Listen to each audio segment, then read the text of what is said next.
ఒక ప్రక్రియ పూర్తి చేస్తామన్న హామీ గాలికి అధికారంలోకి రాగానే మెగా డిఎస్సీ ప్రకటించి ఖాళీగా ఉన్న అన్ని ఉపాధ్యాయ పోస్టులను భర్తీ చేస్తామని సీఎం చంద్రబాబు ఇచ్చిన హామీ నీరుగారుతోంది. ముఖ్యమంత్రిగా తొలి సంతకం డిఎస్సీ ఫైల్పైనే చేయడంతో ఉపాధ్యాయ అభ్యర్థుల్లో చిగురించిన ఆశలు సన్నగిలుతున్నాయి. డిసెంబర్ నాటికి మొత్తం ప్రక్రియ పూర్తి చేస్తామని స్వయాన ముఖ్యమంత్రి చెప్పడంతో చేస్తున్న ప్రైవేటు ఉద్యోగాలు వదిలేసి అభ్యర్థులు పరీక్ష కోసం సిద్ధమవుతున్నారు. నిరుద్యోగులు అప్పులు చేసి మరీ కోచింగ్ తీసుకున్నారు.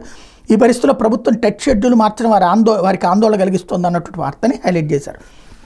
ఈ మాట అనే అర్హత వైఎస్ఆర్ కాంగ్రెస్ పార్టీ పత్రిక సాక్షికి ఉందా అంటే నా దృష్టిలో అయితే లేదు. ఎందుకంటే ఒక్క డిఎస్సి కూడా పెట్టాల. చిట్ట చివరి 2 నెలల ముందు డిఎస్సి పెట్టారు. ఒక్క డిఎస్సి కూడా పెట్టాల. ఎన్నోసార్లు మనమే మాట్లాడుకున్నాం. డిఎస్సి లేదు, పోలీసులు ఉద్యోగాలు, గ్రామీణ నిరుద్యోగులు కోరుకునేది అవి 2 చేయలేదు అన్నటువంటి.